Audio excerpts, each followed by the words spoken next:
London has never been a more popular cycling destination, with 540,000 journeys made by bike in the capital every day, a figure that's doubled since 2000. However, safety in the city for cyclists is an ever-growing concern, with a recent poll showing that 68% of commuters believe London's roads are not safe to cycle on. Safety concerns reached new levels in November 2013, when 6 cyclists were knocked down and killed in a London area within a 2-week period.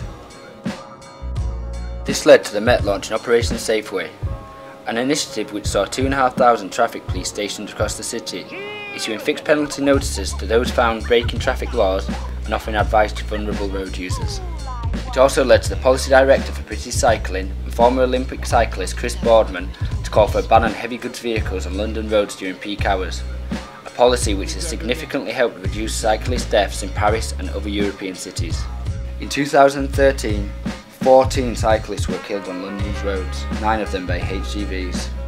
If you want complete safety from HGVs, it's just to separate cyclists from HGVs. So the London Cycling Campaign has got a campaign called Space for Cycling, which is essentially saying cyclists just shouldn't be on the same roads as HGVs because they're simply just, it's like having flies and spiders in the same web. It doesn't work. Like they will crash into each other and there will be death.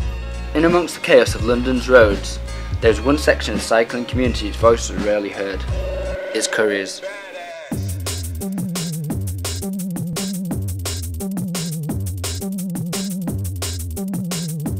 The job is low paid, involves long hours, and many would consider it to be highly dangerous. Despite this, there's a sense of community spirit that is rarely found in other professions. The subculture exists independently, but its wider influence on the culture is obvious. It was the courier scene that unwittingly gave the nod to the influx and resurgence of fixed gear bikes across the country. Their bike hats and messenger bags are seen all over the capital, worn by couriers and fashionistas alike, while shops inspired by this small group are littered citywide. The London hub for them is Full City Cycles, a small bike shop on Leather Lane. This is their meeting point and hangout.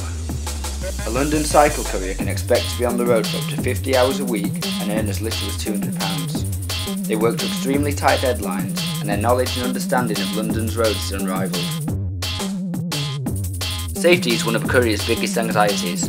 There are no official records kept on courier deaths, but according to online courier magazine Moving Target, 9 have been killed on London roads since 1988, all by HGVs.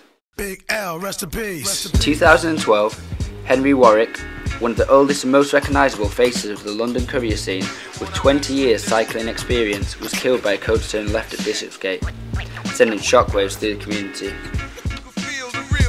We spoke to John, a 10-year stalwart of the London courier scene, about his opinions on road safety. There was one a couple of years ago, which was Henry. He was like 65, 70, he'd been doing it for long, I think over 20 years. And it was a bad call what he did. He went on the inside, coming off of Wormwood Street onto Bishopsgate, which you know yourself is a very dangerous sort of junction there, and he's gone inside of a coach, and the coach has squashed him. So, as things changed since the accidents have happened, it's only been like a month or 2 months ago since we've had quite a few accidents. Some in central London, some just outside of central London. As it changed, it's exactly the same at the moment. That's why don't couriers wear a crash helmet, because basically if you get hit by a lorry, it's not going to save you. If you get hit by a bus, it's not going to save you. It really ain't. You get hit by a van or a car, then another vehicle's going to follow. That's going to hit you as well. Is it going to save you wearing a helmet? I don't think it will.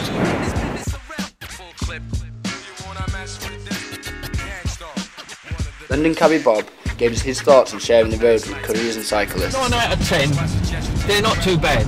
I much prefer cycle couriers than Boris bikes. There wouldn't be half as many accidents if the cyclists just acted sensibly, but you just see them doing the most stupidest things, and you think, have they ever, or do they have any kind of road sense whatsoever? And a lot of them, I'm afraid, don't. Maybe one side of the road for pedestrians, the other side for cyclists, but somehow or the other, you have got to separate cyclists from traffic. A defining element of the courier scene is alley cat races. They happen in cities across the world. They're intense, dangerous, and require a high level of skill and road knowledge. They're often staged as fundraisers and are regular social occasions that see the whole community brought together.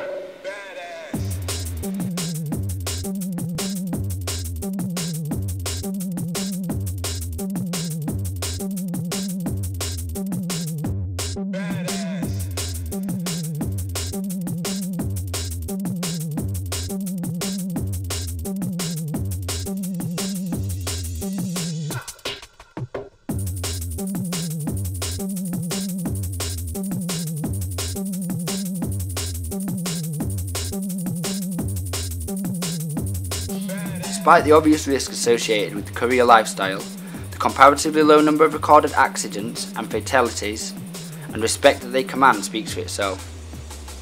There are serious unresolved issues with road safety in London, issues that lie in other sections of the road using community, and issues that need to be drastically addressed by the government, police and Transport for London.